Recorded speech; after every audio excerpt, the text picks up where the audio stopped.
नमस्कार साथियों।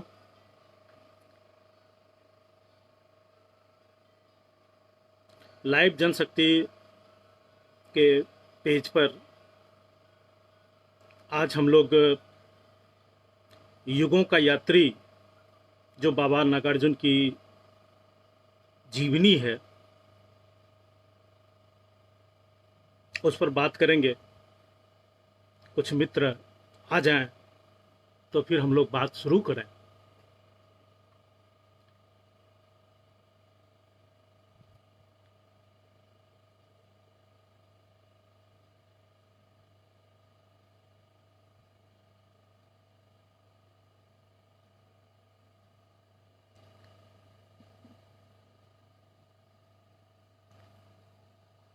ये वो किताब है युगों का यात्री नागार्जुन की जीवनी। रजा फाउंडेशन की योजना के तहत यह लिखी गई। उनकी योजना थी कि 20वीं शताब्दी के हिंदी साहित्य के जो महान साहित्यकार हुए हैं उनकी जीवनी प्रकाशित की जाए। इस क्रम में बाबा नागार्जुन की जीवनी मैंने लिखी। रजा फाउंडेशन की योजना के तहत यह लिखी गई और राजकमल प्रकाशन से ये प्रकाशित हुई है। इस किताब के बारे में कुछ हम लोग अभी बातें करेंगे। जाहिर है कि बाबा नागार्जुन पर भी बात होगी उनकी जीवनी के बहाने, और हमारी कोशिश होगी कि इसके कुछ अंशों का पाठ हम लोग साथ साथ करें, उसे सुने।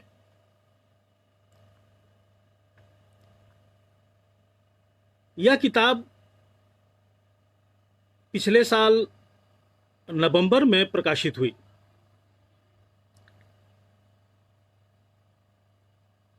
मुझे लगता है कि 1.5 महीने का समय मिला होगा, और जब वह साल खत्म हो रहा था तो एनडीटीवी ने एक सर्वेक्षण प्रकाशित कराया जिसमें वर्ष 2019 की सर्वश्रेष्ठ 10 किताबों में, 2019 में छपी सर्वश्रेष्ठ 10 किताबों में इस किताब को उन्होंने शामिल किया।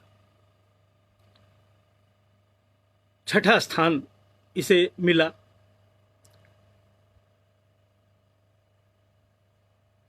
मेरे लिए ये खुशी की बात थी। नागार्जुन को प्रेम करने वाले जो लाखों लोग इस देश में हैं उन सब के लिए ये खुशी की बात होगी।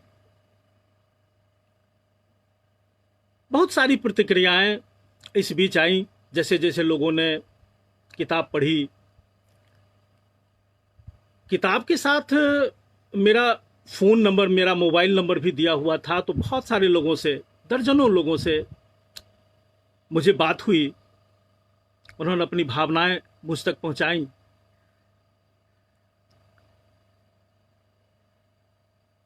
बहुत सारे लोगों ने इस किताब के जो संपादक थे स्वयं अशोक वाजपेयी थे, उन्होंने चिन्हित किया कि यह किताब बड़े ही श्रम, जतन, अध्यवसाय और खोज के साथ लिखी गई।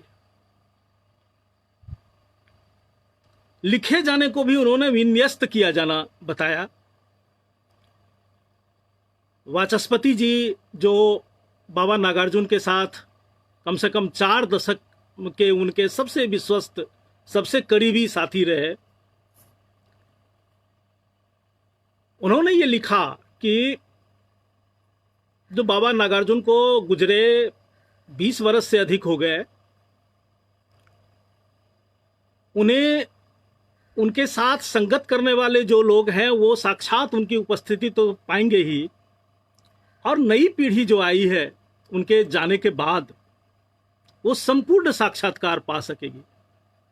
और उन्होंने यहाँ तक लिख दिया कि ऐसी प्रामाणिक जीवनी मैं भी नहीं लिख पाता। विष्णु नागर जी ने दैनिक भास्कर में किताब कॉलम में लिखते हुए ये एक पंक्ति लिखी कि साहित्य से जुड़े हर आदमी के लिए एक आवश्यक पुस्तक यह है। और देखिए, मजा देखिए कि ये बात मुझे इतनी अच्छी लगी कि मेरी किताब के बारे में बात की गई थी, मुझे इसमें क्या कहना था, लेकिन ये बात मुझे इतनी जायज़ लगी कि मैंने एक फेसबुक पोस्ट लिखा कि इसके लेखक के रूप में नहीं, एक साधारण पाठक के रूप में ये बात मुझे बहुत कायदे की बात लगी है। मैं भी ऐसा महसूस करता हूं कि साहित्य से जुड़े हर पाठक को इसे जरूर पढ़ना चाहिए, क्योंकि यह किताब बताती है कि साहित्य के साथ हमें क्या बर्ताव करना चाहिए, साहित्य से जुड़े लोगों को। प्रभात रंजन जो महत्वपूर्ण लेखक हैं आज के दौर के, उन्होंने ट्विटर पर लिखा कि जिस दिन उन्होंने ये किताब खत्म की थी, उस दिन उन्होंने लिखा कि ये किताब पढ़ते पढ़ते मैं फूट फूट कर एकांत में रो पड़ा हूं। और अद्भुत है कि ऐसी भी किताब लिखी जा सकती है। उन्होंने खास तौर पर इस बात पर जोर दिया कि जीवनी में साहित्य का, उनके साहित्य परिचय का, उनके साहित्य के विश्लेषण का इतना अच्छा, इतने अच्छे तरीके से वो विश्लेषण हो सकता है, ये इसमें देखने की चीज है। अशोक वाजपेयी जी ने भी लिखा था कि उनके जीवन के साथ साथ उनके साहित्य को भी इस किताब से हम बेहतर समझ पाएंगे। पंकज पराशर युवा आलोचकों में बड़े नाम कर रहे हैं आज के दिन, मेरे से परिचित हैं, मेरे मित्र हैं। उन्होंने बड़ा आश्चर्य किया कि मैं तो चकित हूं कि हमारे बीच का एक आदमी जो हमारे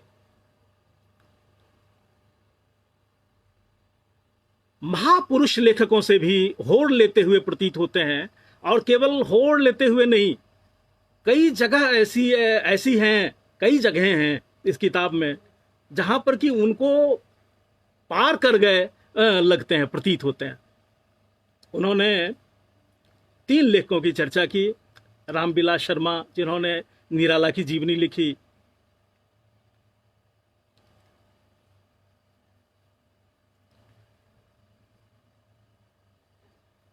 अमृत राय, जिन्होंने प्रेमचंद की जीवनी लिखी, और विष्णु प्रभाकर, जिन्होंने शरतचंद्र की जीवनी लिखी। अभी हाल में कादम्बिनी ने अपनी समीक्षा में एक बड़े पते की बात लिखी है कि नागार्जुन का जो चित्र सामने आता है इस किताब से, ठीक वही बात नागार्जुन के बारे में कही जाएगी जो गांधी जी के निधन के बाद आइंस्टीन ने उनके बारे में कहा था कि आने वाली पीढ़ियां इस बात पर शायद ही विश्वास कर पाएं कि हाड़ मांस का बना कोई व्यक्ति इस पृथ्वी पर ऐसा हुआ था।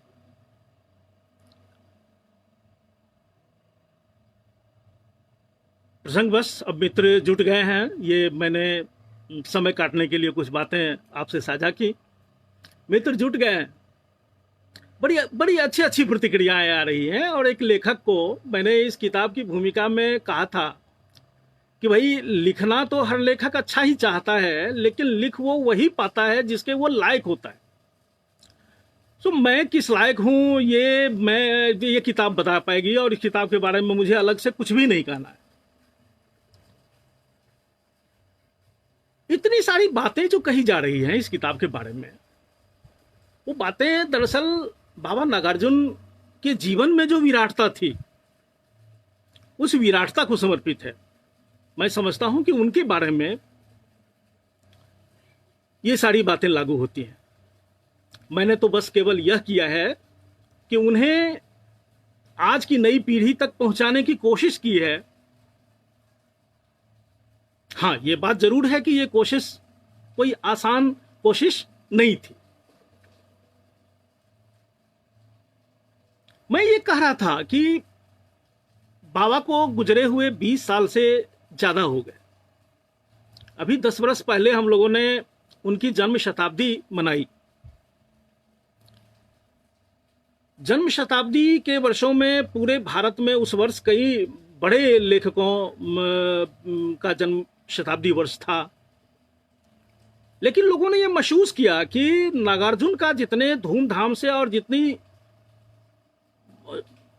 माने वो जन भागीदारिता के साथ नागार्जुन का मनाया गया, वो अपने आप में विरल था।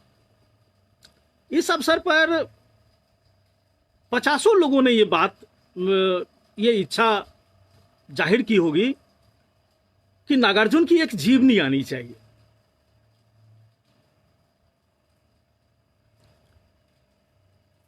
नहीं आ पाई थी। दरअसल ये बहुत मुश्किल काम था, क्योंकि नागार्जुन ने एक ऐसा जीवन पाया था जिसमें इतने सारे मोड़ थे और इतने बीहड़, इतने सघन कि और इतने सारे उनके पड़ाव थे, इतनी दुनिया उन्होंने देखी हुई थी, इतने घाटों और कुघाटों से होकर वह गुजरे थे। किसी एक आदमी के वश का नहीं था कि उन तमाम रास्तों से होकर वह गुजरे और नागार्जुन को ढूंढ पाए। बहुत साधना की जरूरत थी। मेरा सौभाग्य रहा कि बाबा के साथ सानिध्य उनका मिला मुझे। ठीक ठीक मुझे याद है कि 16-17 साल का मैं रहा होऊंगा जब उनसे पहली बार मिला था। बचपन से मेरी एक आदत थी कि मैं कविताएं गाया करता था। बहुत छोटी उम्र से कविता के प्रति एक खास दीवानगी बचपन से ही थी, और इस क्रम में हिंदी, मैथिली और संस्कृत के श्लोक विभिन्न छंदों में, वो सब मुझे याद थे सैकड़ों की संख्या में, और उन्हें मैं गाया करता था। तो नागार्जुन, जिन्हें हम सब यात्री जी कहते हैं, उनकी भी ढेर सारी कविताएं मुझे याद थी। अब मुझे लगता है कि जब मैं 7वीं या 8वीं कक्षा में रहा हूंगा, तब मुझे पहली बार पता चला था कि कहीं कोई जगह है आसपास की जहां पे बाबा नागार्जुन आए हुए हैं। तो मुझे बड़ा आश्चर्य लगा था कि बाबा नागार्जुन जिंदा हैं। आप यकीन करें कि इस तरह से एक मिथक पुरुष की तरह वो विकसित हो गए थे, इस तरह के हो गए थे वो। तो 16-17 की उम्र में उनसे मेरी पहली मुलाकात हुई, और इतनी वो खास थी। गांव का रहने वाला और वंचित, पीड़ित, दलित समुदाय का, जिसके खानदान में पहली बार अक्षर की रोशनी पहुंची है। सुकांत जी ने मुझे उनसे मिलवाया था, और वो मैं कभी भूल नहीं सकता, कोई नहीं भूल सकेगा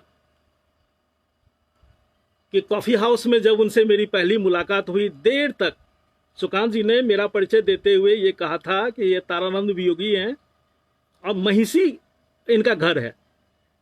महिषी में बाबा का, नागार्जुन का बचपन बीता था। फिर तो भाई वो चलता रहा। 1.5-2 घंटे का समय उन्होंने मुझे दिया, मुझसे बातें करते रहे गांव के बारे में, उस जगह के बारे में, वहाँ के लोगों के बारे में। बहुत सारे लोग उनके बचपन के लोग थे जिन्हें मैं जानता था, गांव का था मैं। तो उनसे विदा लेते समय मैं रुआसा हो गया, और मैंने उनको कहा कि आपने मुझे बाबा इतना, तो मेरा सौभाग्य है। और उन्होंने कहा था कि ये सौभाग्य तो भाई 50-50 होता है। तो आप सोच सकते हैं कि कितना विशाल हृदय था उनका, और कि क्या नजरिया था उनका, कि गधने से लड़के से वो कहते हैं कि वो सौभाग्य तो 50-50 होता है, आधा तुम्हारा तो आधा मेरा भी। बाद में मैंने देखा कि उस पर बाबा ने एक कविता लिखी थी, बहुत बाद में आके वो, जब फिर उनसे मेरी दो, ऐसा समय आया कि मैं पटना यूनिवर्सिटी का विद्यार्थी था और हम लोग आसपास के मकान में रहते थे पटना में। दिन रात उनकी संगत थी। फिर ऐसा दौर चला कि वो विभिन्न जगहों पर चले गए, मैं भी मेरी भी दिशा बदली, लेकिन वो संपर्क लगातार बना रहा। 98 में बाबा का निधन हुआ और इस बीच देखें तो 12-15 वर्ष का ऐसा समय था कि जो लगातार उनको पढ़ते, उनको समझते, उनसे मिलते गुजरा। मुझे लोग पूछते हैं कि आपने ये किताब लिखने का विचार आपके मन में कैसे आया?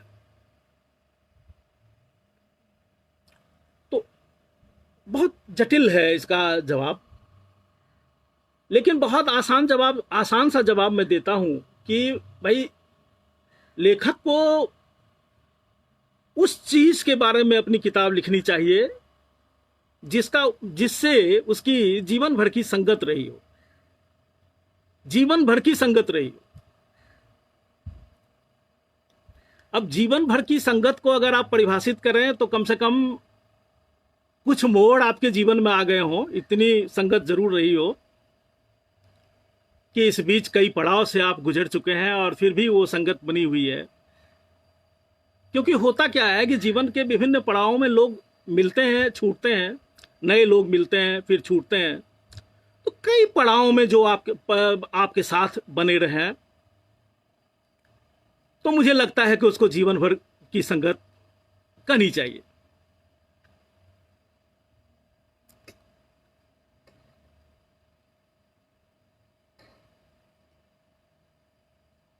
कई सारी ऐसी चीजें थी जो उनमें बहुत अद्भुत थी, बहुत अद्भुत थी। जैसे मैं आपको एक दो बात बताता हूं कि अपने बारे में लेकर हमेशा उनमें एक संकोच पाया जाता था। वो ये मानते थे कि हम लोग क्या कर पाएंगे, हम लोग कुछ खास नहीं कर पाएंगे। अपनी पीढ़ी के बारे में उनका यही ख्याल था, हम लोग कुछ खास नहीं कर पाए और ना कर पाएंगे। असल काम जो करेगी वो आने वाली पीढ़ी करेगी, आने वाली पीढ़ी करेगी। अब ये बहुत अद्भुत बात थी। हम बड़े बड़े साहित्यकारों से हम मिलते थे, बहुत लोगों को हमने देखा। ऐसे लोग बहुत मुश्किल से मिल सकते हैं जो ये मानते हो कि भाई हम मैंने नहीं कुछ कर सके और आने वाली पीढ़ी ज्यादा करेगी। ये चीज उनके व्यवहार में दिखती थी। नई पीढ़ी के लड़के लड़कियों को बेहद प्रोत्साहित करते थे और बराबर बराबर की साझेदारी में वो योजनाएं बनाते थे। जैसे मैं जब 20-22 साल का लड़का था, संस्कृत पढ़ता था, तो मेरे साथ उन्होंने एक योजना बनाई थी कि संस्कृत में एक पत्रिका निकाली जाए। समकालीन संस्कृत साहित्य की कोई पत्रिका नहीं है देश में, तो हम लोग एक पत्रिका निकाला है।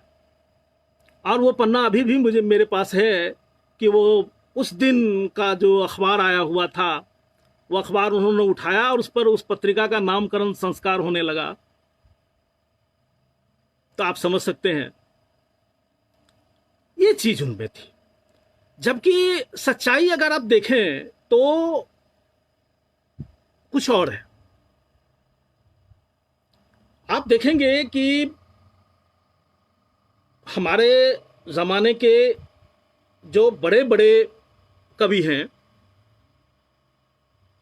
वो ये कहते हैं कि, अब जैसे मैं आलोक धनवा का नाम लेते हुए बताऊं कि आलोक जी का बड़ा प्रसिद्ध लेख है वो, जो उन्होंने नागार्जुन के बारे में लिखा है। उन्होंने लिखा है कि अगर नागार्जुन नहीं होते तो हम लोग भी नहीं होते। अरुण कंवल ने लिखा है कि नागार्जुन से कैसे वो टकराए, कैसे नागार्जुन उनके जीवन में शामिल हुए।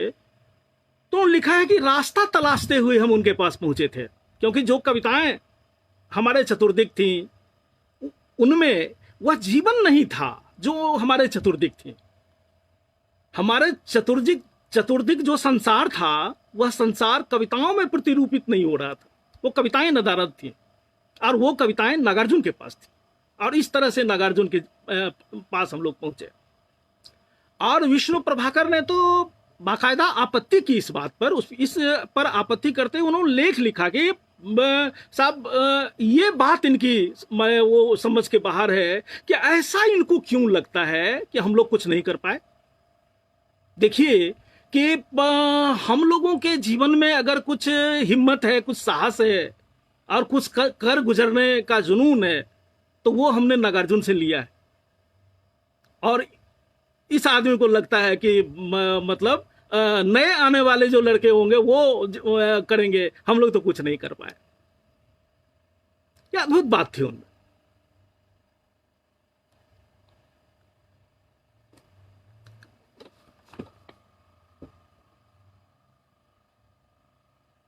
और क्या था कि भविष्य को लेकर हमेशा एक स्वप्न उनके पास पाया जाता था। ये स्वप्न ज्यादातर वही स्वप्न, उस स्वप्न के बारे में मैं आपको कह रहा हूं जो युवाओं में होता है, किशोरों में होता है। हमारे कुछ स्वप्न होते हैं युवावस्था के, और हम अचरज करते थे कि वो नागार्जुन में भी होते थे। और जब भारत की स्वतंत्रता की जो लड़ाई थी, वो स्वतंत्रता संग्राम के जो आदर्श थे, उसका जीवंत प्रतिमूर्ति हमें उनमें दिखाई पड़ती थी।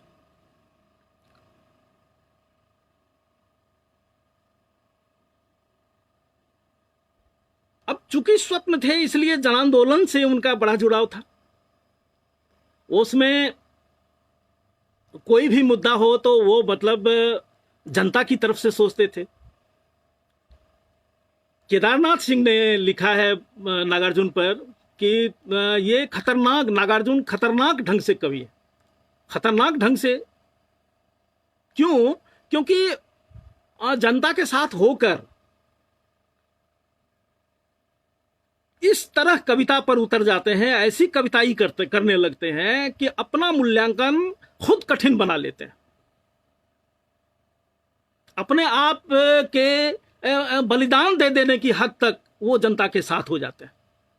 और वहां पे जो कविताई का जो अपना एक मानदंड है, उस मानदंड की वो परवाह नहीं करना छोड़ देते।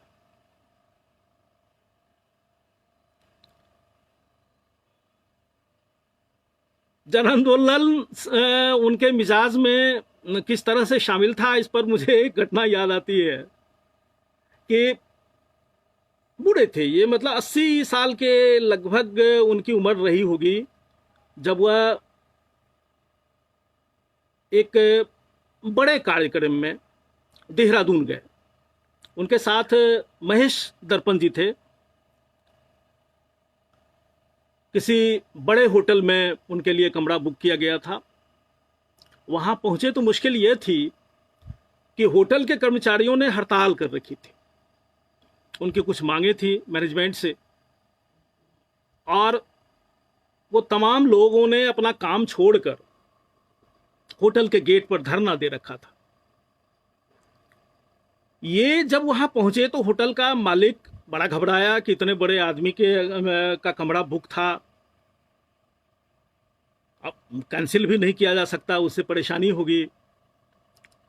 तो जैसे तैसे पीछे के रास्ते से इनको अंदर लाया गया और हाथ जोड़कर वो खड़ा हुआ कि बाबा, आपको कोई दिक्कत नहीं होने देंगे, हम स्वयं आपकी सेवा में हाजिर रहेंगे, कोई कमी नहीं होने देंगे। वो बैठे और उन्होंने दर्पण जी से कहा कि दर्पण जी झोला रखिए और चलिए, हम लोग भी उन्हीं लोगों के साथ जाकर बैठेंगे। और वह धरना जो देने वाले कर्मचारी थे होटल के, उनके साथ जाकर धरने पर बैठ गए। उनमें से किसी से उनका परिचय नहीं था, किसी को नहीं जानते थे, ना उन्हें यह ठीक ठीक पता था कि उनकी मांगें क्या हैं, मुद्दे क्या हैं। लेकिन वो समझ सकते थे कि लोग धरना किस परिस्थिति में देते हैं। इस तरह के हालात कब बनते हैं कि जब आदमी को ऐसे ऐसा करने के लिए उतारू होना पड़ता है।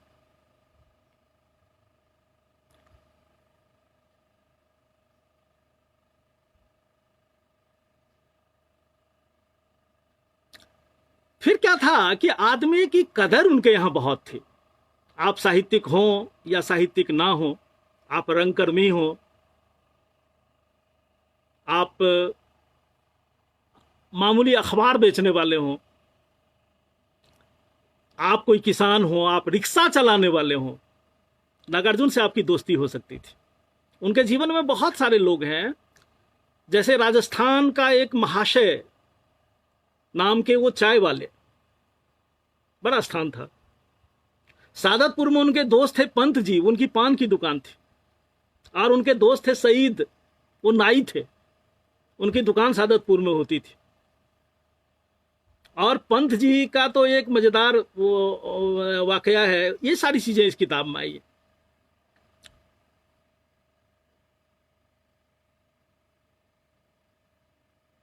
अपने को बिल्कुल आम आदमी की तरह ढालने के क्रम में उन्होंने किस तरह से अपने भीतर के ब्राह्मण को झाड़ा था, इसकी जो कहानी है वो लंबी कहानी जाती है, लंबी कहानी जाती है। ये सारी चीजें इसमें आई हैं। अनथक यायावर थे। इस किताब की भूमिका में अशोक जी ने लिखा है कि 20वीं शताब्दी में नागार्जुन के जैसा अनथक यायावर हिंदी में दूसरा नहीं हुआ। खुद कहते थे कि कश्मीर से कन्याकुमारी तक हजारों जगह थी जो उनकी पसंद की। लाखों लोग थे जो उनके परिचय के थे। वो इंतजार करते थे कि बाबा कब आएंगे। और वो कहते थे कि कम से कम 2 बार हर जगह वो हो आए हैं। यात्राओं के बारे में वो कहते थे कि भाई जब मैं बीमार पड़ जाऊं तो कुछ मत करना, तुम किसी भी ट्रेन का टिकट कटाकर मुझे ट्रेन में बिठा देना, मैं ठीक हो जाऊंगा। उनके जीवन को पूरा पूरी आप देखेंगे तो आपको लगेगा कि जैसे वो जीवन यात्राओं, उनका जीवन यात्राओं से ही बना था, उस पर कोई मंजिल नहीं आना था। और आप तो ये किताब पढ़ते हुए पाएंगे कि कितनी बार ऐसा हुआ कि मंजिल आ गई, वहां वो रुक जाते तो सारे सुख साधन उनके पास मौजूद थे। कई ऐसे मौके आए कि जबकि वो मठाधीश हो सकते थे। तिब्बत की वो घटना है कि जब कि एक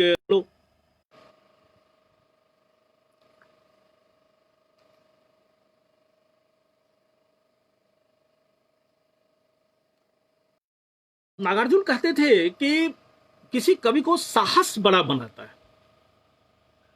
और बहुत सारे ऐसे प्रसंग इसमें इस किताब में आपको मिलेंगे कि जहां आप पाएंगे कि वो किस हद तक वो जा सकते थे।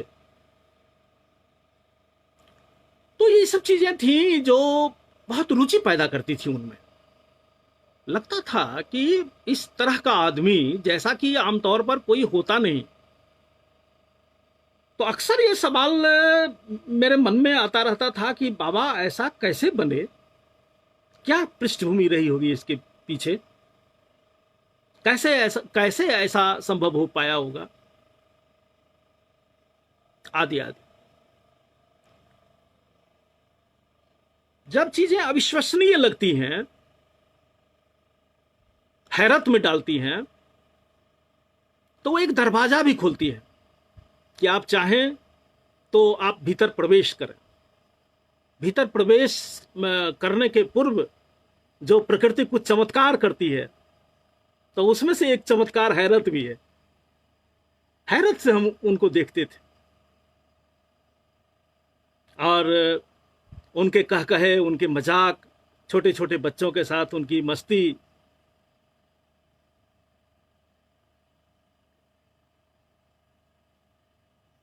इतने सारे प्रसंग हैं। तो ये एक उत्सुकता पैदा करती थी कि बाबा ऐसा कैसे बने और यहां तक वो कैसे आ पाए, इसके पीछे क्या पृष्ठभूमि रही होगी। तो ये सब उत्सुकता बहुत शुरू से बनी रही। कभी अगर मौका मिला तो उन पर लिखूंगा। मैं शुरू में ही आपको बता रहा था कि लेखक को ऐसे ही विषय पर लिखना चाहिए जिसके साथ, जिस विषय के साथ उसकी संगत जीवन भर की संगत हो। अब मुश्किल है कि ऐसे विषय पर लेखक लिख नहीं सकता। जीवन भर की संगत हमारी जिन चीज़ों के साथ है, हो सकता है कि बाजार में उसकी कोई कदर ना हो, कोई मांग ना हो सकता है कि समकालीन साहित्य के पास ऐसी कोई विधा ना हो जिसमें वो अट पाए, कोई फैशन ना हो कि उस तरह से लिखा जा सके। तो क्या है ना कि जब आंतरिक जरूरत से लेखक लिखता है तो वो बाजार या साहित्य की रूढ़ियां, इन सब चीजों को तोड़ना कई बार अनिवार्य हो जाता है कि आप अपनी जरूरत की चीज लिखें। अब जैसे आप देखिए जीवनी को,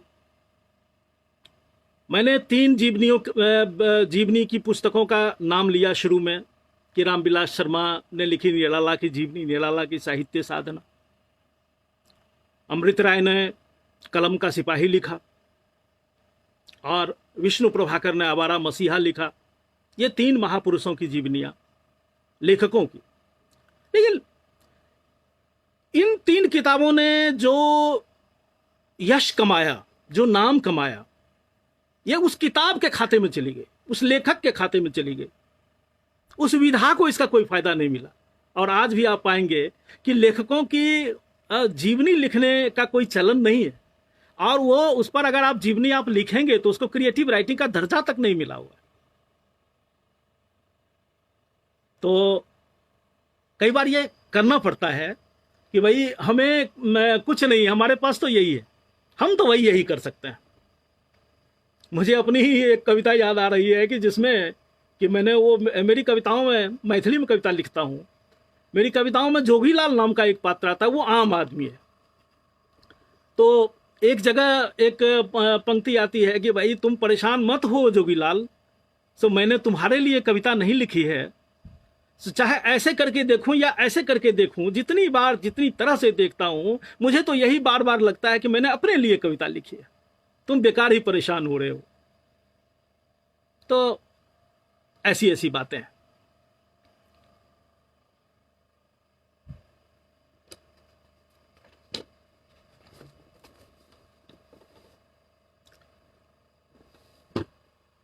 जब इस किताब के बारे में मैंने शुरू में चर्चा की कि जो लोग इसको पढ़ते हैं, बड़े बड़े लोगों ने इसको पढ़ी, इस किताब को, और उनकी टिप्पणियां सामने आई, तो बड़ा स्थान देते हैं, एक महत्वपूर्ण काम बताते हैं। मैं सोचता हूं कि लोग इतना स्वागत इस किताब का क्यों कर रहे हैं। कई बार लोग मुझसे पूछते हैं कि आपकी नजर में इस किताब की क्या खूबी है। देखिए, हर चीज लेखक के अपने हाथ में नहीं होता। आप जैसे मैं आपको बताऊं कि मेरी समझ से इस किताब में 7 लेयर्स हैं, 7 कहानियां एक साथ चलती हैं, और मोटी किताब है, 430 पृष्ठों की है। नागार्जुन का जीवन तो उससे बहुत विशाल था, और 430 पृष्ठ तो उसके लिए बहुत छोटे हैं। आप देखेंगे कि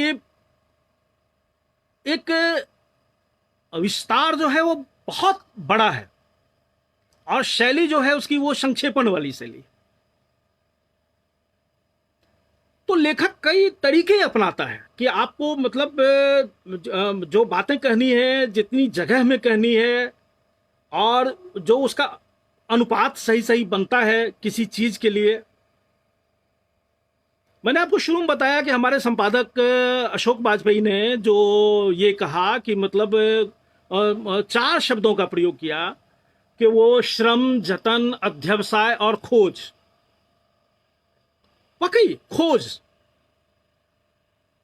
बहुत सारी चीजें हैं। जैसे आप एक जीवनीकार की समस्या देखिए कि नागार्जुन बहुत आराम से कह देते थे जब उनसे लोग पूछते थे कि राजनीति में आप कैसे आए या आपके राजनीतिक विचार कैसे बने,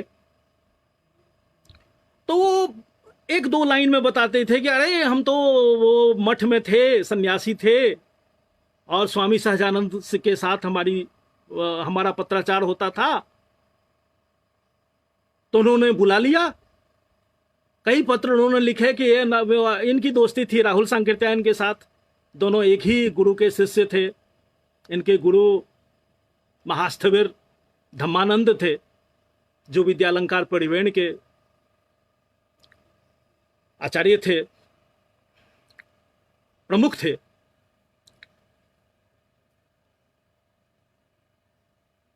तो सहजानंद सरस्वती बार बार इनको कहते थे कि राहुल तुमको बर्बाद कर देगा, वो मरे मुर्दों की खोज कर रहा है, मरे मुर्दों की खोज यानी कि पुरातत्व का अन्वेषण, और तुम जिंदा मुर्दों की सुधि लो। इस शब्द का व्यवहार उन्होंने किया, जिंदा मुर्दों की सुधि लो। वो नहीं आ पाते, श्रीलंका से नहीं आ पाते। उनको धम्मानंद जी ने केवल इस वजह से उनको अनुमति दी कि राहुल को अपनी चौथी तिब्बत यात्रा, 3 बार वो तिब्बत यात्रा के लिए गए थे। जो सामग्रियां हम देखते हैं कि अब पटना संग्रहालय में बहुत सारी जो चीजें हैं राहुल जी की लाई हुई, वो सब तिब्बत से लाई गई थी। 3 बार वो हो आए थे, चौथी बार के लिए उन्होंने कुछ नए प्रयोग किए थे और चाहते थे। उस बार बिहार सरकार ने उनको अनुदान भी दिया हुआ था, तो उन्होंने नई टीम बनाई थी और नए लड़कों को अपने साथ रखा था, और जो ज्यादा अच्छा कर सकते थे, जो ट्रेंड लोग थे। नागार्जुन ट्रेंड थे, उनको पहले से पाली, प्राकृत, इन तमाम भाषाओं का ज्ञान था, और भाषाएं सीखने में तो वो इतने तत्पर थे कि वो मतलब लाजवाब थे। राहुल जी कितनी बार श्रीलंका गए, वो सिंगली नहीं सीख पाए, लेकिन नागार्जुन एक ही बार गए और सिंगली के मास्टर हो गए। और कहते हैं कि उन्होंने सिंगली में कविताएं लिखी और कविताओं की उनकी किताब छपी, जो हम लोगों तक नहीं मिल पाए, पहुंच पाई, नहीं देख पाए उस किताब को। लेकिन ये चर्चा मिलती है कि सिंगली में उनकी छपी हुई है। वजह होती थी कि राहुल जी संस्कृत से काम चला लेते थे, संस्कृत बोलकर। मठ में संस्कृत बोलने वाले लोग हो जाते थे, बाकी काम दोभाषिया कर देता था।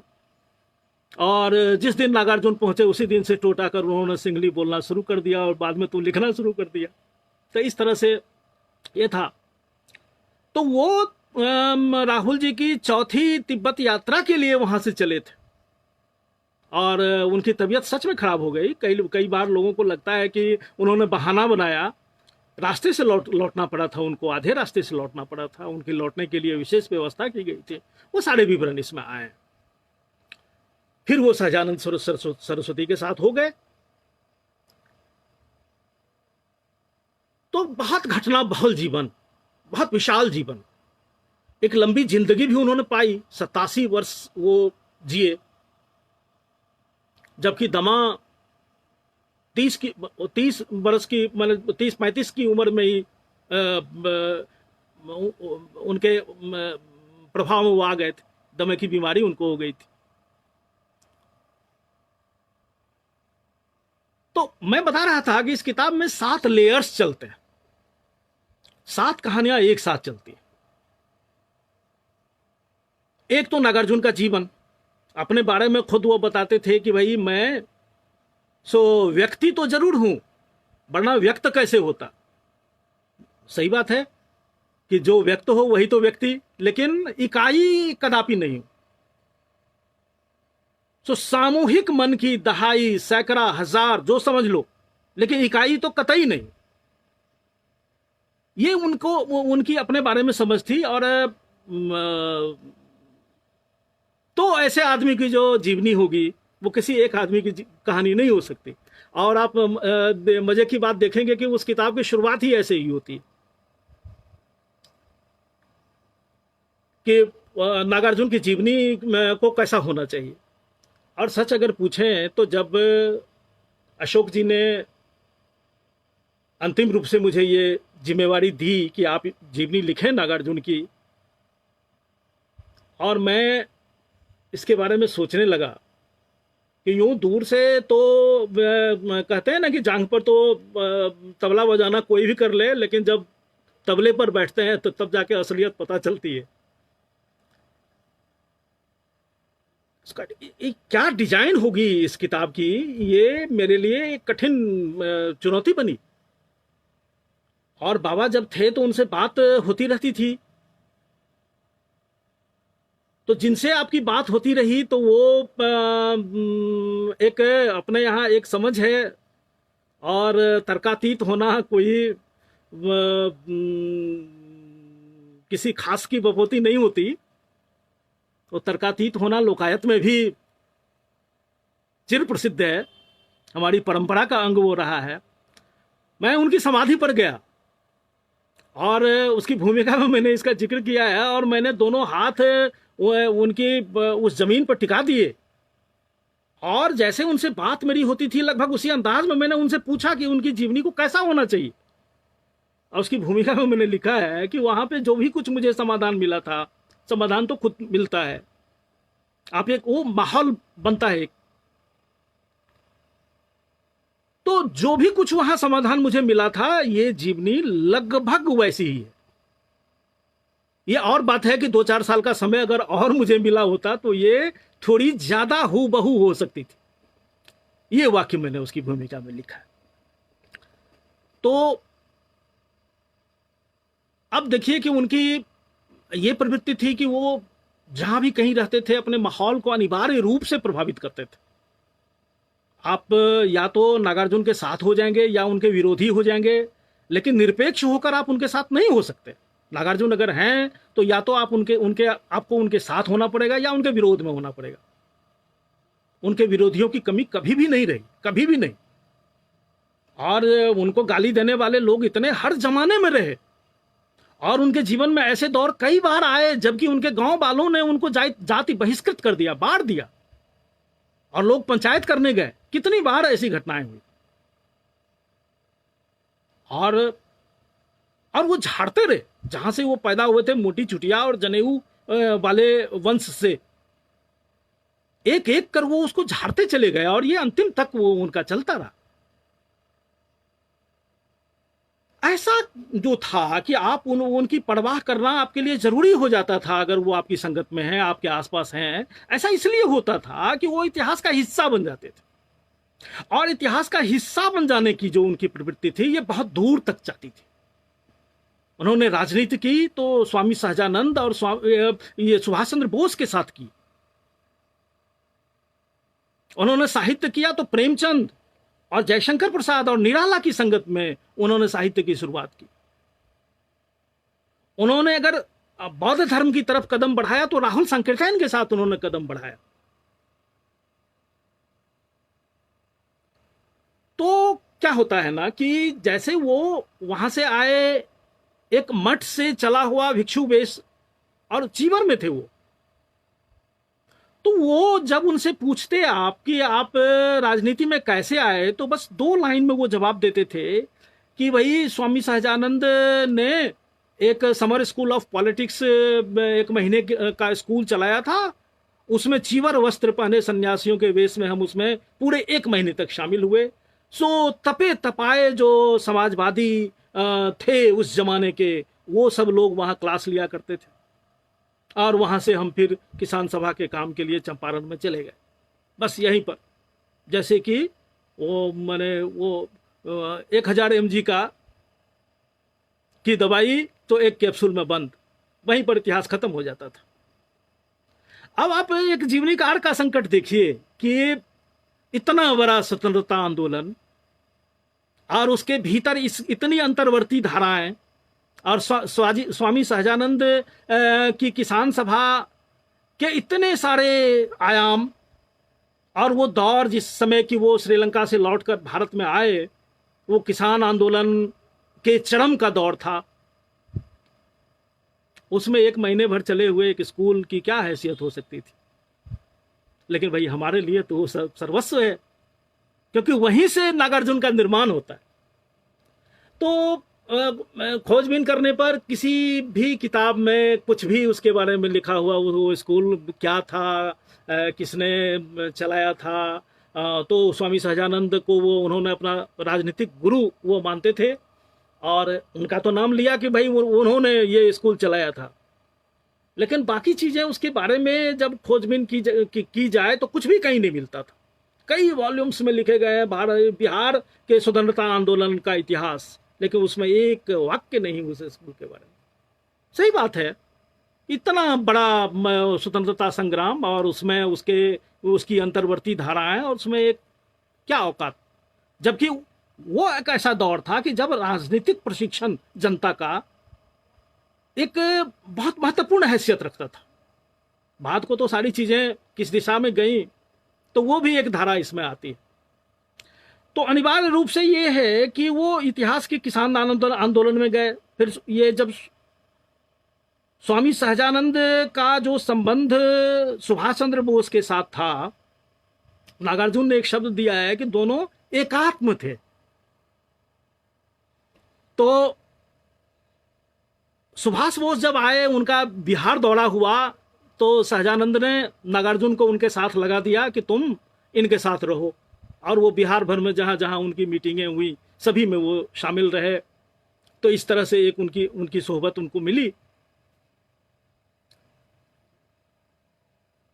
फिर उसके बाद जब देश आजाद हुआ, नागार्जुन की जो भूमिका रही वो वही कहा ना मैंने कि आप निरपेक्ष नहीं रह सकते थे। जैसे हर एक 15 अगस्त और हर एक 26 जनवरी को वो जरूर कविता लिखते थे, और वो तमाम कविताओं को अगर मिला दें तो आपको भारत का एक इतिहास का एक पाठ तैयार हो जाएगा। और मुझे याद है कि जब वो 85 की उम्र में थे, तो एक इंटरव्यू में उनसे किन्हीं ने पूछा था कि आप अपनी आत्मकथा लिखने पर विचार कर रहे हैं। नोटिस नहीं लिया था उन्होंने इस सवाल का। उन्होंने कहा कि मेरी सब कविताओं को मिला दो, मेरी आत्मकथा हो जाएगी। अपनी कविताओं को लेकर इतना आत्मविश्वास किसी कवि में बहुत दुर्लभ बात है, बहुत दुर्लभ बात है।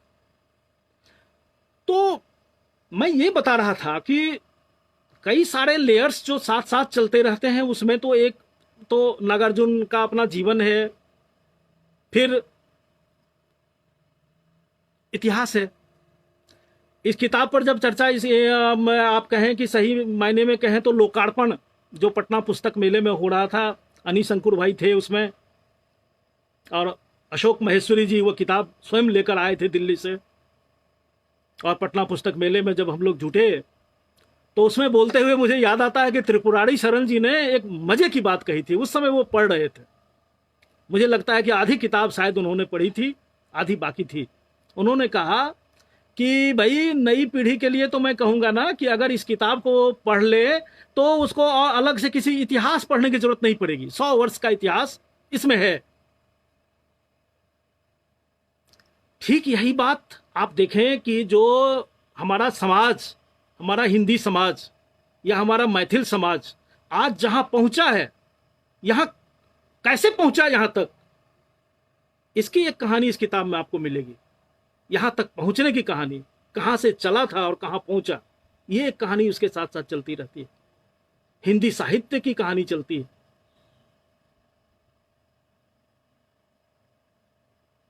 वामपंथी राजनीति के उतार चढ़ाव की कहानी चलती है। प्रगतिशील लेखक संघ और जो दूसरे ढेर सारे लेखक संघ थे, उनकी कहानी चलती है। और स्वयं जो नागार्जुन की जो रचनाएं हैं, एक के बाद एक जो आती हैं रचनाएं, उन रचनाओं का एक क्रम चलता है।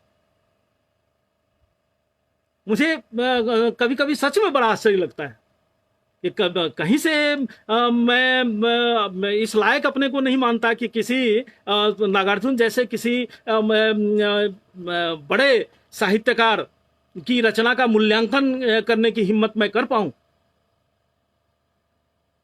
लेकिन लोग कहते हैं कि आप उनके साहित्य को बेहतर समझ पाएंगे।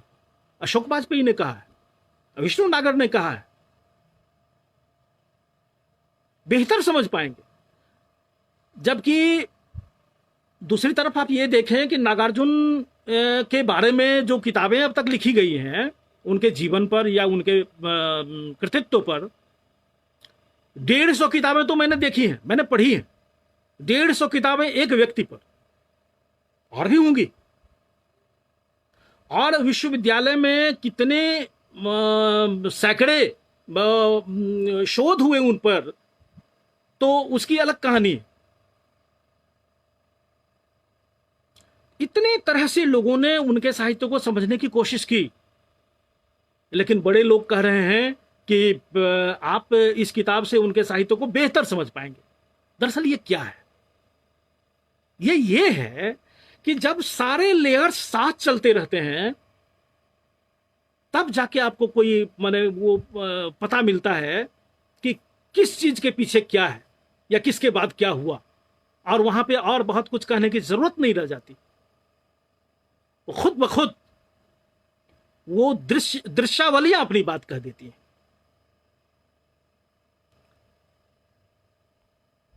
लेकिन एक दोस्त के साथ मेरी बात हो रही थी तो उसने गिनती करके बताया कि नहीं, तो तुम तो कुछ नहीं कर रहे हो, 7 लेयर्स कर रहे हो, इसमें तो 20 लेयर्स हैं, 20 कहानियां एक साथ चलती हैं। तो मुझे ताज्जुब हुआ कि भाई क्या बात कर रहे हो, 20 लेयर्स कैसे होंगे? और उसने गिनती करा दिया। और मैं आपको उसकी गिनती का एक मजेदार बताता हूं कि उसने कहा तुलसीदास, कि तुलसीदास की एक कहानी इसमें चलती रहती है। तो तुलसीदास की कहानी कैसी चलती रहती है, खुद मैं नहीं समझ पाया। करे भाई कि वो नागार्जुन की जो पहली गद्य रचना मिलती है वो मृत्युंजय कवि तुलसीदास के नाम पर, वो एक लेख उन्होंने लिखा था, दीपक में छपा था। बाद में वो खुद दीपक के संपादक हुए, अबोहर से वो पत्रिका निकलती थी। स्वामी केशवानंद बड़े महारथी पुरुष हुए। दीपक में वो लेख प्रकाशित हुआ। उस समय उनकी उम्र थी 22-23 वर्ष। उससे पहले उनकी कविता के बारे में ये कहते हैं कि राम के प्रति एक कविता उन्होंने लिखी थी जो उनकी पहली कविता थी, लेकिन वो छपी हुई शोभा भाई भी नहीं खोज पाए, मुझे भी नहीं मिली। उससे पहले की एक कविता मिली जो दरअसल सुधा में छपी थी, वो 1928 में, लेकिन मन नहीं माना कि उस कविता को उनकी कविता माना जाए। वैद्यनाथ मिश्र के ही नाम से वो कविता छपी हुई थी। तथा दरअसल मुझे नहीं लगता कि हिंदी कविता कोई होनी चाहिए, क्योंकि कविता की उनकी भाषा उन दिनों तक मैथिली थी। जितनी कविताएं वो लिख रहे थे वो लगातार मैथिली में लिख रहे थे, और गद्य जो भी वो लिख रहे थे वो हिंदी में लिख रहे थे। और हिंदी और मैथिली का ये सिलसिला इस तरह से उनके जीवन में था कि उनकी पहली किताब जब अगर मैथिली में आई तो दूसरी हिंदी में आई, तीसरी मैथिली में आई, चौथी हिंदी में आई, तो ये सिलसिला चलता रहा।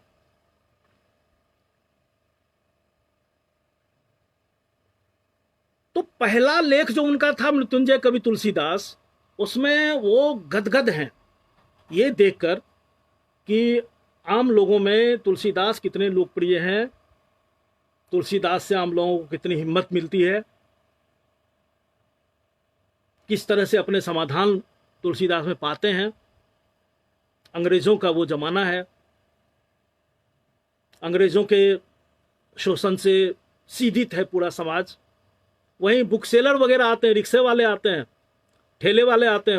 उनके पहले लेख में आप देखें पूरा एकदम जीता जीता जागता संसार आपको वहां पर देखने को मिलेगा। उनके पहले लेख में, उनकी रचनावली में शामिल है वो लेख।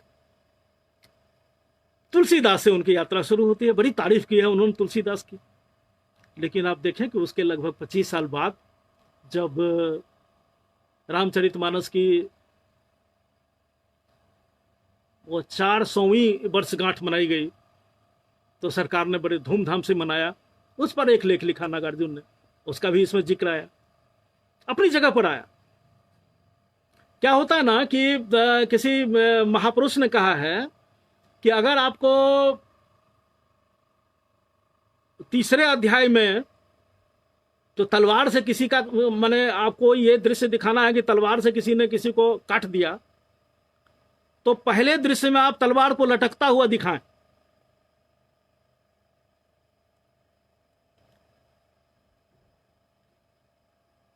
तो ये रचना की यांत्रिकी है ये। और आप आश्चर्य करेंगे कि इसमें जब उनके आखिरी दिनों की कहानी है, जहाँ पे आती है, जहाँ पे ये किताब खत्म होती है, वहाँ ये प्रसंग आता है कि आखिरी मैथिली कविता उन्होंने तुलसीदास पर लिखी। और क्या लिखी तो बड़े मैंने आप आश्चर्य करेंगे कि जो हिंदी के प्रगतिशील बुद्धिजीवी हैं वो तुलसीदास को लेकर जो उनका मतलब धन्यता सिंड्रोम उनमें पाया जाता है, बात बात में वो तुलसीदास को कोट करते हैं, उनकी खबर उन्होंने ली है। वो खास तौर पर मैं वो कविता सुना देना चाहता हूँ आपको कि तुलसी बाबा साथ रहें तब पार करब कविता वही तरनी, तुलसी बाबा साथ रहें तो नहीं बिसरब हम शब्द सुमिरनी। ये उनकी आखिरी कविता कि तुलसी बाबा अगर साथ रहे ना तो मैं तो इस बैतरनी को पार ही कर जाऊंगा। मान लो कि ये साहित्य, ये कविता, इसका कोई जन सरोकार नहीं होता, ये वैतरणी नदी है, ये मुक्ति देने वाली, मोक्ष प्रदान करने वाली है। तो पद मिल गया, पदवी मिल गई,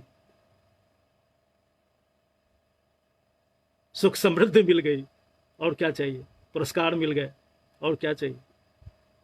और तुलसी बाबा अगर साथ बने रहें तो शब्द का सुमिरन करना मैं कभी नहीं भूलूंगा। तो शब्द का सुमिरन करना क्या विचारहीनता, कि विचारहीनता की वो अवस्था में आप जब प्रवेश करते हैं तो शब्द सुमरना आप शुरू करते हैं।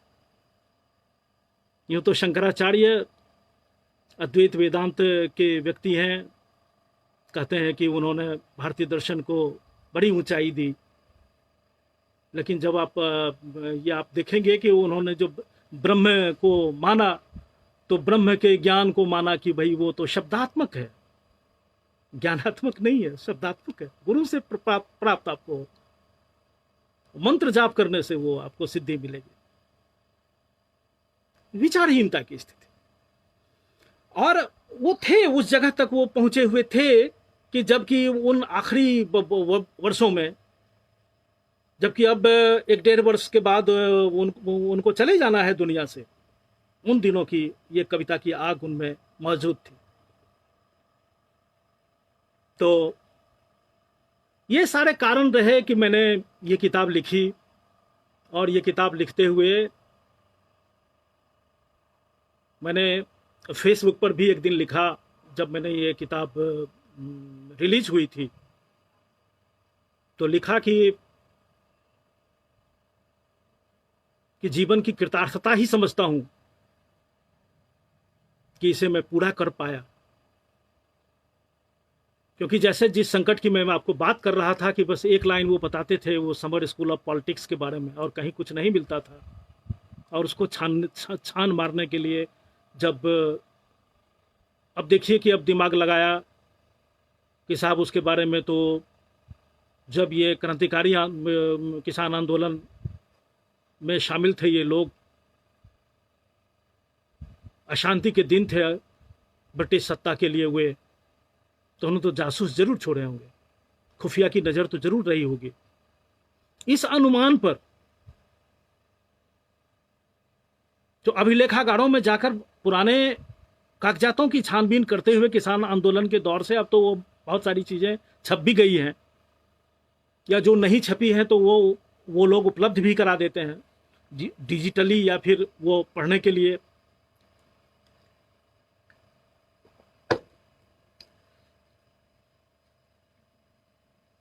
और जिसके बारे में कहीं एक शब्द लिखा हुआ इतिहास की किताबों में नहीं कुछ मिलता था, उसके बारे में डीआईजी खुफिया की 20 पन्ने की एक रिपोर्ट मिली। पूरी की पूरी जानकारी उसमें आ गई, पहली बार जानकारी आई। लेकिन अब आपके साथ क्या है कि आपको अनुपात देखना होगा कि एक जीवनीकार के लिए हमेशा ये ख्याल रखने वाली बात है कि कितनी जगह उसको किस चीज को के लिए देनी है। तो इस तरह से मुझे लगता है कि 3-4 पन्ने में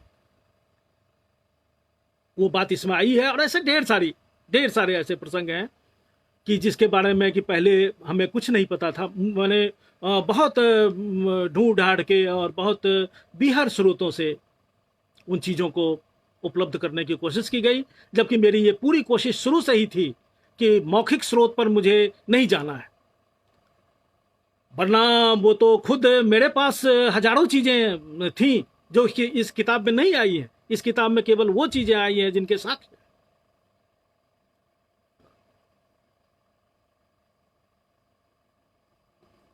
तो मित्रों, ये किताब मैंने लिखी है और ये किताब आपको पसंद भी आई, तो ये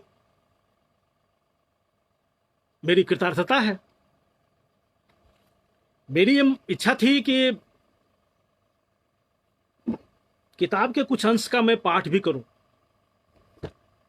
आप क्या कहते हैं? फिर मैंने आपका प्रश्न भी नहीं देखा।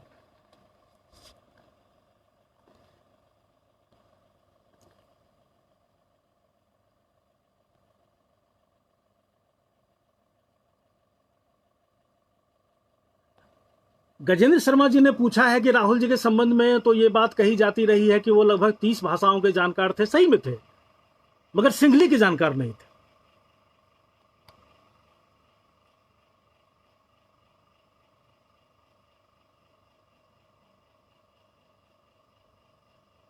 विभा जी ने संपूर्ण क्रांति के दौर में बाबा की बात, उनकी भूमिका की बात की है। तो वो तो उस दौर में एक नई कविता शैली, नुक्कड़ कविता का आविष्कार उस दौर में हुआ था और उसके हिट कवि नागार्जुन थे।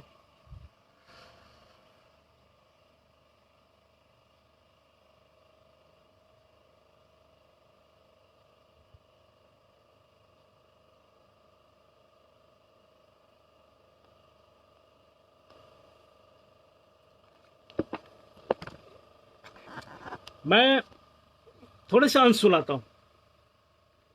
एक अंश तो मैं आपको वही सुनाता हूँ कि वो समर स्कूल ऑफ पॉलिटिक्स के बारे में।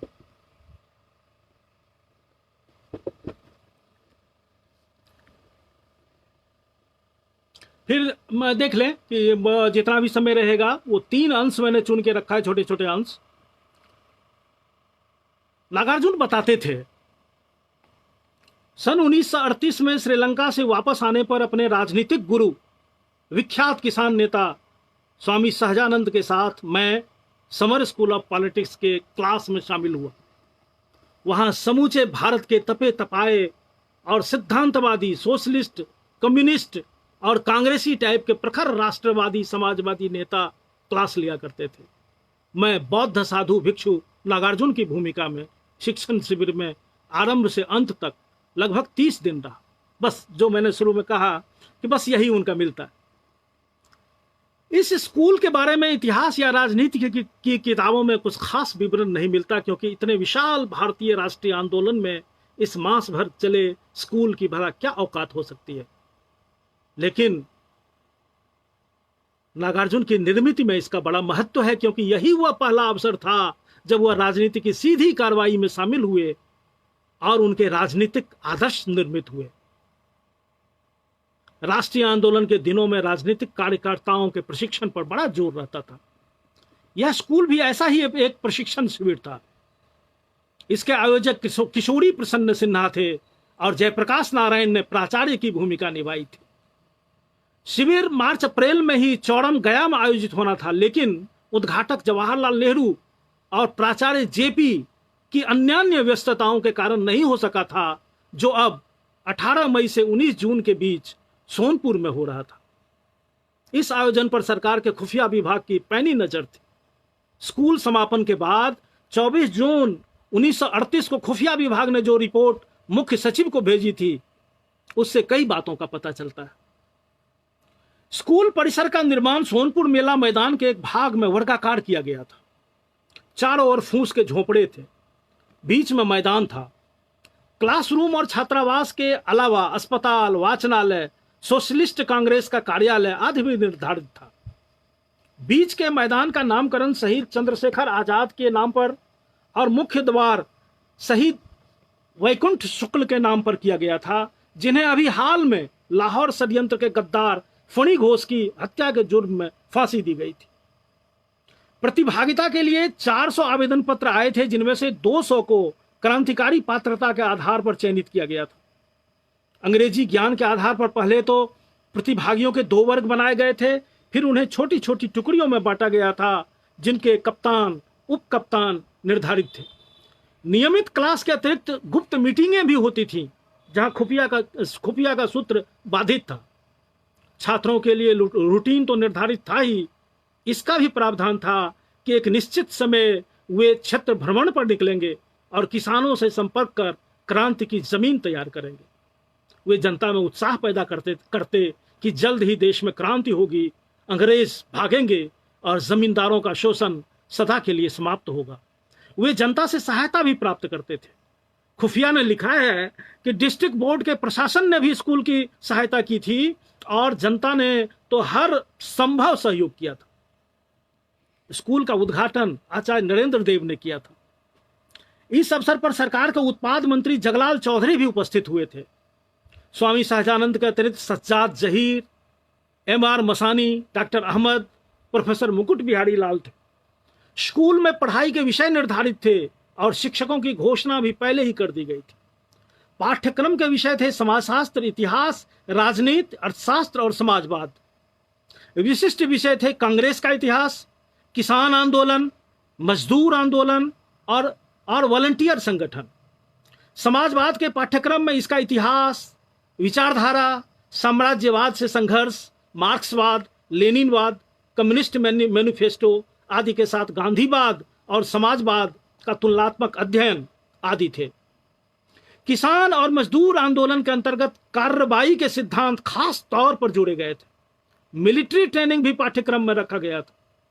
खुफिया रिपोर्ट में यहां तक दर्ज है कि किन खास अध्यापकों ने क्या पढ़ाया तथा भड़काने वाली कौन कौन सी बात कही। 19 मई का पहला क्लास रामवृक्ष बेनीपुरी ने लिया था। उन्होंने पूंजीवाद के अंतर विरोध की चर्चा करते हुए किसान मजदूरों के संगठन की जरूरत पर विस्तार से प्रकाश डाला था। समाजवादी क्रांति के माध्यम से ही पाई जा सकती है स्वतंत्रता की बदौलत भविष्य का भारत कैसा होगा, इसकी रूपरेखा उन्होंने बताई थी। उन्होंने बताया कि किस प्रकार ब्रिटिश सरकार जमींदारी प्रथा को बनाए रखना चाहती है ताकि भारत के धन से वे ब्रिटेन का अपना घर भर सके। कहा कि ब्रिटिश साम्राज्यवाद के ये आखिरी दिन चल रहे हैं, हमें पूरी ताकत लगाकर इस धक्का देने की जरूरत है। आज विश्व युद्ध की परिस्थिति बन रही है, निश्चय ही भारत अंग्रेजों का साथ नहीं देगा। आज दबाव में आकर अंग्रेज स्वतंत्रता की बात कर रहे हैं, ये 1938 की बात है। लेकिन हमें याद रखना चाहिए कि जो देश क्रांतिकारी संघर्ष करके आजादी हासिल नहीं करता, उस आजादी का कोई मूल्य नहीं है। उन्होंने छात्रों को प्रेरित किया कि यदि किसी ने कांग्रेस, किसान सभा या मजदूर संगठन की सदस्यता अब तक नहीं ली है तो शीघ्र ले लें, क्योंकि यह स्वतंत्रता का लक्ष्य हासिल करने का प्रमुख साधन है। मास भर चले इस स्कूल में सज्जाद जहीर ने मार्क्सवाद पर कई क्लास लिए थे। उनके अतिरिक्त इलाहाबाद के श्रमिक नेता मंजर रिजवी, अहमदाबाद से आए दिनकर मेहता, संयुक्त प्रांत से आए डॉक्टर राम मनोहर लोहिया ने भी वर्ग संघर्ष, क्रांति, प्रतिक्रांति, मार्क्सवाद में धर्म का मामला आदि विषयों पर बहुत विस्तार से पढ़ाया था। डॉक्टर लोहिया ने विश्व इतिहास पर भी कई क्लास लिए थे और VHU से आए प्रोफेसर मुकुट बिहारी लाल ने भारतीय संविधान, इंग्लैंड के संविधान और समाजवाद के इतिहास पर पढ़ाया था। भारतीय अर्थव्यवस्था पर स्वराज भवन, इलाहाबाद के Z. अहमद का क्लास और राजनीति शास्त्र पर प्रोफेसर मोहनलाल गौतम का क्लास काफी विचार उत्तेजक था। आचार्य नरेंद्र देव ने राजनीति के व्यावहारिक पहलुओं, भारतीय संविधान की संभाव्य बारीकियों पर बार बार विस्तार से बताया था। BP सिन्हा का क्लास भारतीय अर्थव्यवस्था पर, कमला देवी चट्टोपाध्याय का युवा राजनीति पर और सरस्वती देवी का राजनीति में महिलाओं की भागीदारी पर केंद्रित था। समाजवाद और गांधीवाद के तुलनात्मक अध्ययन पर दिनकर मेहता का क्लास काफी आक्रामक था। समाजवादियों के बारे में जैसा कांग्रेसी प्रचारित करते वह बहुत ही आपत्तिजनक था। यहां तक कि स्वयं गांधी जी क्रांतिकारियों को हुल्लड़बाज कहते थे। कांग्रेस का सत्ता काल लोग देख रहे थे। जमींदारों की बाछें खिली थी, कानून बेअसर थे, जमींदारों को पस्त करने की जरूरत दिनों दिन बढ़ती जाती थी। लेकिन गांधी हृदय परिवर्तन की बात करते थे, जबकि कांग्रेस गांधी के हाथ में थी और सत्ता कांग्रेस के हाथ में। मेहता बता रहे थे कि दरअसल समाजवादी व्यवस्था और अराजकता में क्या फर्क है। खुफिया ने लिखा है, स्कूल में जितने भी छात्र थे सबके भीतर स्वामी सहजानंद के लिए बहुत सम्मान था, जबकि कांग्रेसी नेताओं को वे तुच्छ समझते थे। यहां तक कि गांधी के खिलाफ भी उनके पास 100 तर्क थे। रिपोर्ट में सहजानंद का जिक्र कुछ इस प्रकार किया गया है मानो सारे खुराफात की जड़ वही हो। स्कूल की समूची अवधि के दौरान सहजानंद वहीं मौजूद हों ऐसा नहीं था। उन दिनों वह राष्ट्रीय अध्यक्ष थे।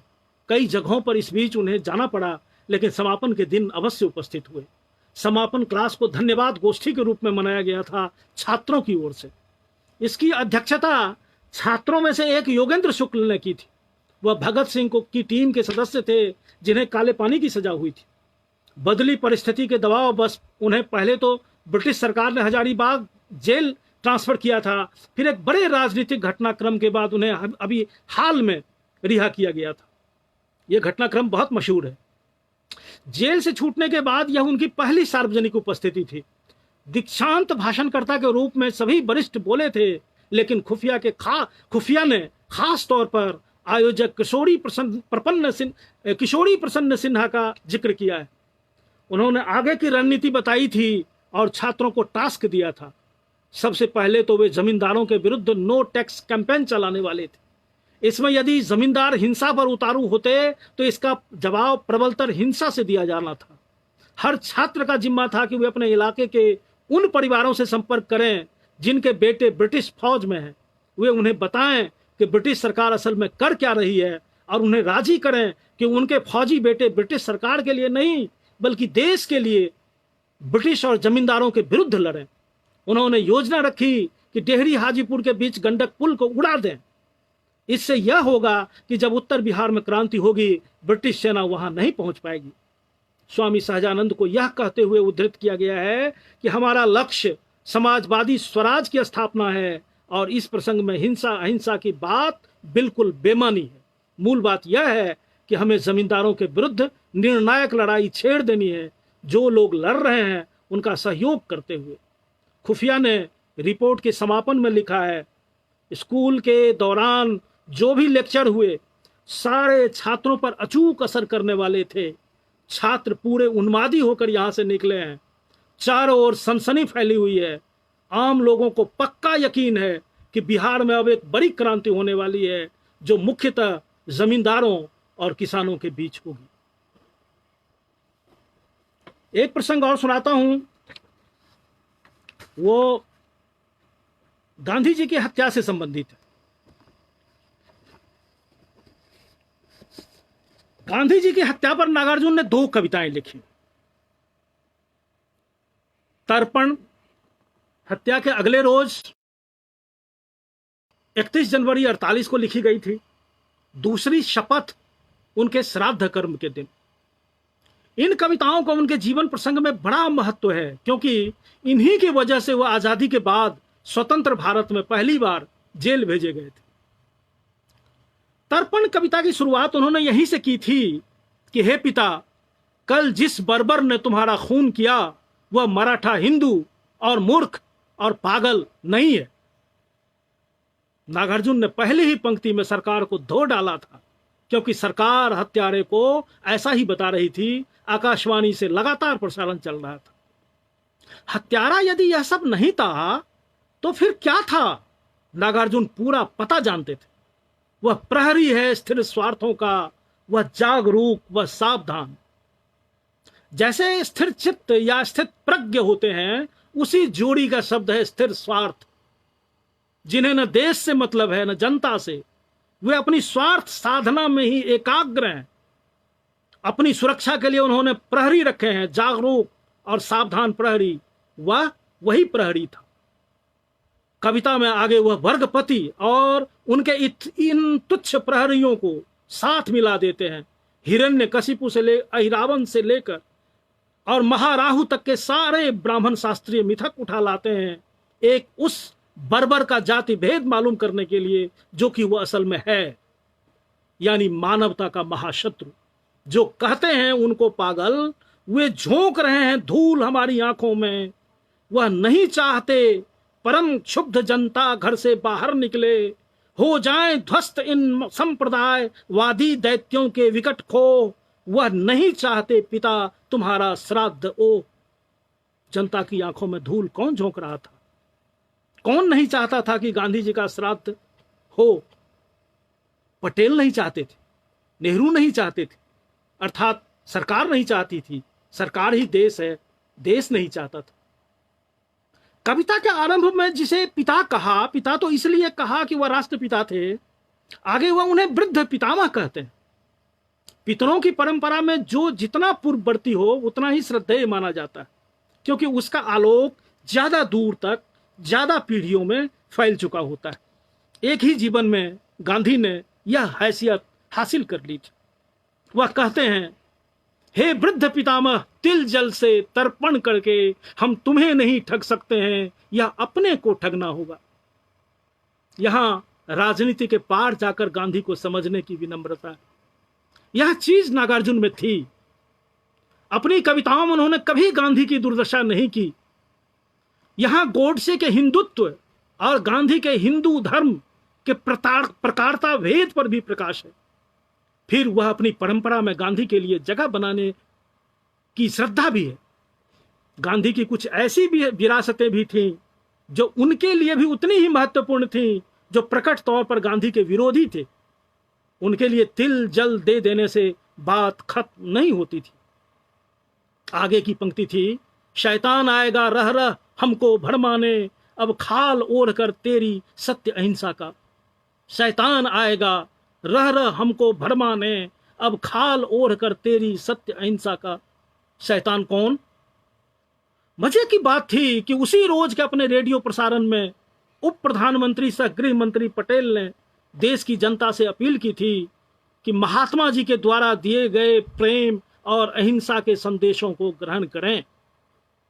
पर नागार्जुन समझ पा रहे थे कि यह सब एक अराजनीतिक हो चुके महात्मा की हत्या का राजनीतिकरण है, ताकि इस हत्या के सबक अपनी परिणति को प्राप्त न कर सके। लेकिन नागार्जुन ने कहा, एकता और मानवता के इन महाशत्रुओं की दाल न हम गलने देंगे, हम एक नहीं चलने देंगे। सरकार के आका जो चाह रहे हैं उसे आप नहीं चलने देंगे? इतनी मचाल? लेकिन फिर करेंगे क्या आप? वह कहते हैं, मैदानों के कंकड़ चुन चुन, पथ के रोड़ों को हटा हटा, तेरे उन अगणित स्वप्नों को हम रूप और आकृति देंगे, हम कोटि कोटि तेरी औरत संतान पिता। गांधी की विरासत को वह कोटि कोटि जनता में निमज्जित करते हैं और खुद भी उन्हीं में से एक बन जाते हैं। 13 दिन के राष्ट्रीय शोक के बाद दिल्ली के यमुना तट पर गांधी जी का श्राद्ध हुआ। शपथ कविता उन्होंने उस दिन लिखी।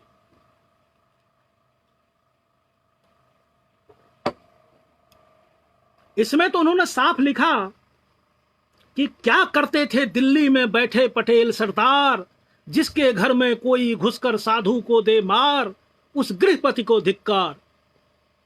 अब मुश्किल बात यह थी कि अपनी अंतिम प्रार्थना सभा में जाने से ठीक पहले तक गांधी जी सरदार पटेल के ही साथ थे।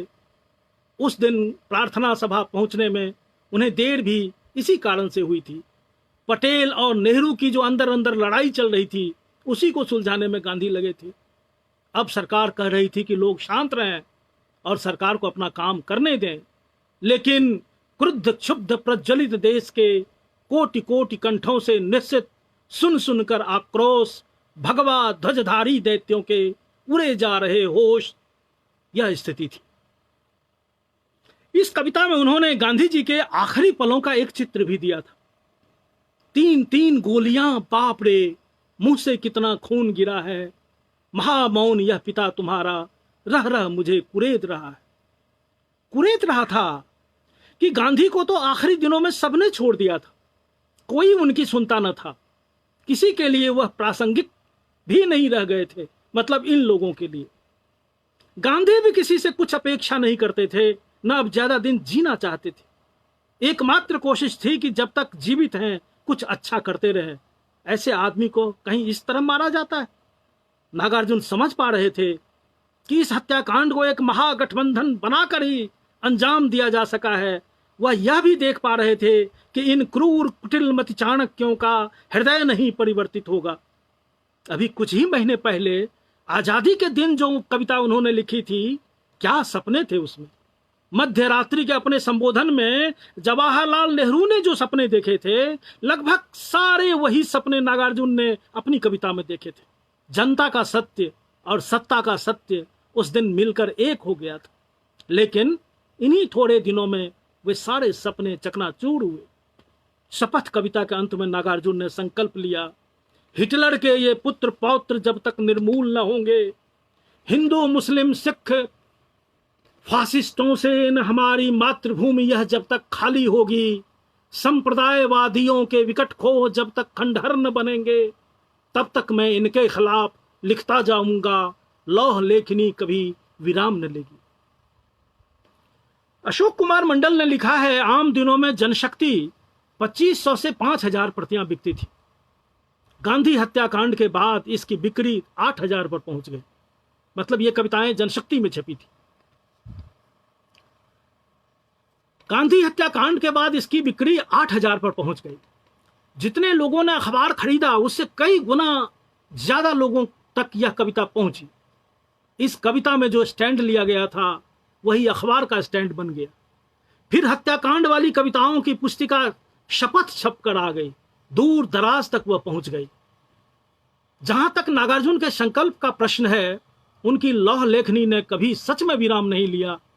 इस तरह संकल्प तो उनका जरूर पूरा हुआ, लेकिन थोड़े ही दिन बाद वह गिरफ्तार कर लिए गए। जनशक्ति पर सेंसरशिप लगाकर उसे बंद कर दिया गया।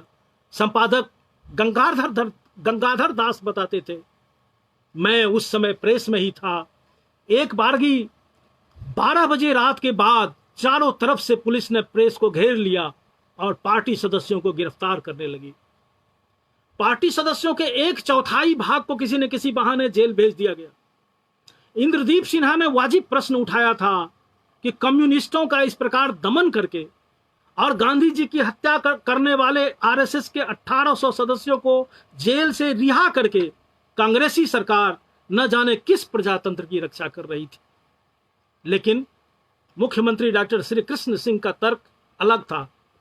इस पार्टी का सिद्धांत ही इसे जनतंत्र के दायरे से बहिष्कृत कर देता है, क्योंकि इसका उद्देश्य है क्रांति के जरिए वर्तमान राज्य को नष्ट कर वर्ग विशेष के राज्य की स्थापना करना। कम्युनिस्टों की गतिविधियों पर काबू पाने के लिए उन्हें सुरक्षा कानून के तहत बंद रखना आवश्यक है।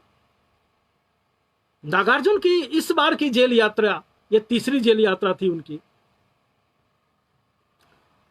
नागार्जुन की इस बार की जेल यात्रा ऐसी थी कि एक ही समय अलग अलग जेलों में गांधी का हत्यारा गोडसे भी बंद था और गोडसे पर गुस्सा करने वाले नागार्जुन भी बंद थे। इस सीरीज की एक कविता वाह गोडसे में उन्होंने जेल में मिलने वाली सुविधाओं के आधार पर सरकार की सहानुभूति का आकलन किया था। वाह गोडसे, जिनको तुम पर गुस्सा आया उन्हें माफ नहीं सरकार करेगी, पकड़ कर बंद कर दिया है हाजत में, सजा मिलेगी कड़ी से कड़ी, बड़भागी तुम बने हुए हो शाही कैदी, उन गुस्ताखों का बदमाशों में शुमार है। तुम सुनते हो रोज रेडियो, उनको तो मामूली अखबार भी नहीं मिलता होगा। पर गांधी हत्या सीरीज की कविताओं के पाठ का असली मजा तो जब है कि इन्हें उनकी मैथिली कविता कांग्रेसी कनवासर के साथ रख कर पढ़ा जाए। वह कविता उन्होंने देश के पहले आम चुनाव 1952 के दिनों में लिखी थी। उसमें है कि कांग्रेस का कनवासर वोटरों को अपने पक्ष में क्या क्या बातें बताकर वोट मांगता है। रोचक है कि वह गांधी जी को वोट देने के लिए कहता है। पता है ना गांधी जी ने मरते वक्त क्या कहा था? कविता में आता है ये। पता है ना गांधी जी ने मरते वक्त क्या कहा था? कहा था जो हमको वोट नहीं देगा, हमें मारने वाले सोशलिस्टों और कम्युनिस्टों को वोट देगा, उसके घर पर गिद्ध बैठेगा और उसका बंधा हुआ बैल मर जाएगा। बंधा बैल मर जाना या घर पर गिद्ध बैठना कोई घटना भर नहीं है, ये पूरा कर्मकांडी ये मकर जाल है उसके भीतर, जिसका मतलब किसान का सर्वनाश है और 7 पीढ़ियों तक पीछा करने वाली कलंक कथा भी। उस कविता में कम्युनिस्टों का परिचय भी दिया गया है। कहा गया है कि हिरण्यकशिपु आजकल रूस देश में राज कर रहा है और ये लोग उसके दूत भूत हैं।